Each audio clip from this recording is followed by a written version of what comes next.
Assalamualaikum warahmatullahi wabarakatuh. Salam sejahtera bagi kita semua. Sobat pelatihan, di video kali ini saya Arsil Waritsman, Widya Iswara Balai Diklat Keagamaan Ambon akan membawakan materi tentang pembahasan dan kesimpulan pada pelatihan publikasi ilmiah guru bentuk makalah. Adapun hasil yang diharapkan dari pembelajaran di video ini adalah sobat pelatihan diharapkan dapat menyusun bagian pembahasan dan kesimpulan dari suatu makalah. Untuk indikatornya, pertama, sobat pelatihan diharapkan memahami penyusunan pembahasan dari suatu makalah. Dan yang kedua, sobat pelatihan diharapkan dapat memahami penyusunan kesimpulan dari suatu makalah.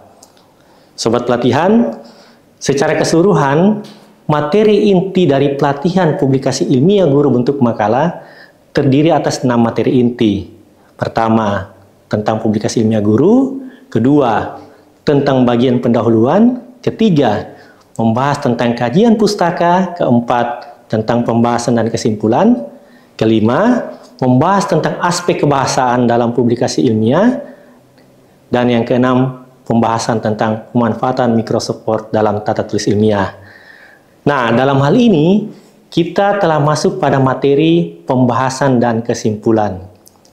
Saya berharap apa yang telah dipelajari di sesi sebelumnya dapat dipahami dengan baik, sehingga dapat berlanjut ke materi pembahasan dan kesimpulan.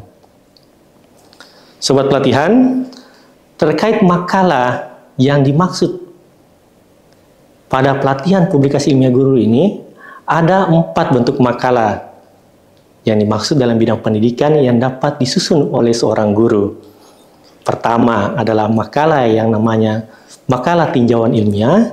Kedua, makalah berupa laporan hasil penelitian, misalkan hasil penelitian berupa penelitian tindakan kelas. Ketiga, makalah best practice. Dan yang keempat, makalah yang disusun untuk disajikan pada forum ilmiah. Sobat pelatihan, secara umum struktur makalah terdiri atas 3 bagian utama, yaitu bagian awal, inti, dan bagian akhir. Nah, dalam hal ini, pada bagian awal dari suatu makalah terdiri atas halaman judul, lembar persetujuan, kata pengantar, daftar isi, daftar tabel, daftar gambar, daftar lampiran, abstrak.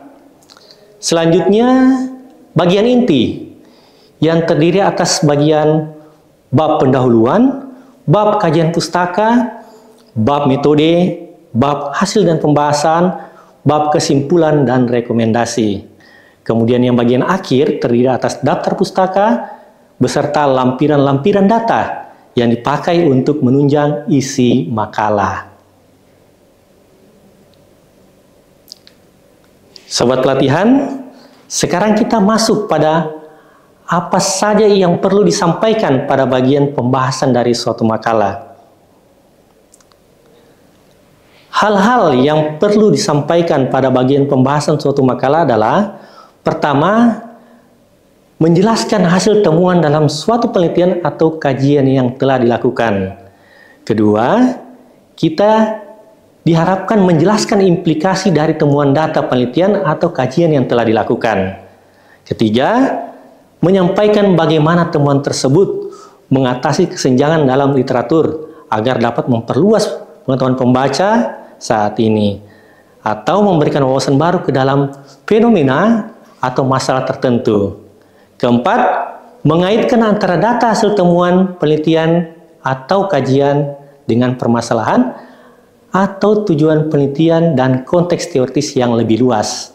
Dan terakhir, memberikan jawaban atas pertanyaan mengapa ditemukan fakta seperti yang disajikan pada hasil penelitian atau kajian yang telah dilakukan. Sobat pelatihan, setelah bagian pembahasan, maka kita masuk pada bagian kesimpulan. Pada bagian ini ada beberapa hal yang perlu disampaikan. Pertama, kesimpulan yang bersifat generalisasi, temuan sesuai permasalahan penelitian. Kedua, sampaikan implikasi dari hasil temuan penelitian atau kajian yang telah dilakukan. Ketiga, sampaikan rekomendasi penelitian lanjutan yang diperlukan. Sobat pelatihan, Demikian materi khusus untuk pembahasan dan kesimpulan dari suatu makalah. Nah, untuk menambah bekal terkait makalah, maka Sobat Pelatihan dapat berkunjung ke kanal YouTube saya, yaitu Arsil Warisman Relawan Pendidikan, di mana di YouTube tersebut terdapat beberapa tutorial terkait karya tulis ilmiah, seperti tutorial setting koreksi ejaan pada Microsoft Word, kemudian cara penggunaan Mendeley untuk manajemen referensi atau daftar pustaka dalam penelusuran publikasi ilmiah, kemudian penelusuran publikasi ilmiah menggunakan Publish or Perish, dan masih banyak tutorial lainnya yang tersedia di kanal YouTube saya. Sobat Pelatihan, semoga apa yang kita pelajari melalui video ini dapat dipahami dengan baik, sekaligus dapat diimplementasikan, sehingga besar harapan saya dari ilmu yang Bapak Ibu dapatkan dapat menghasilkan publikasi ilmiah berupa makalah. Sebagai akhir dari sesi ini, saya akan memberikan sebuah kalimat penutup, yaitu setiap langkah adalah perjuangan, maka melangkahlah dengan penuh keyakinan dan tanpa ragu, tetap berusaha berikan yang terbaik walaupun tidak menjadi yang terbaik. Sekian dari saya, Arsil Warisman, Widya Iswara Balai Diklat Keagamaan Ambon. Wassalamualaikum warahmatullahi wabarakatuh.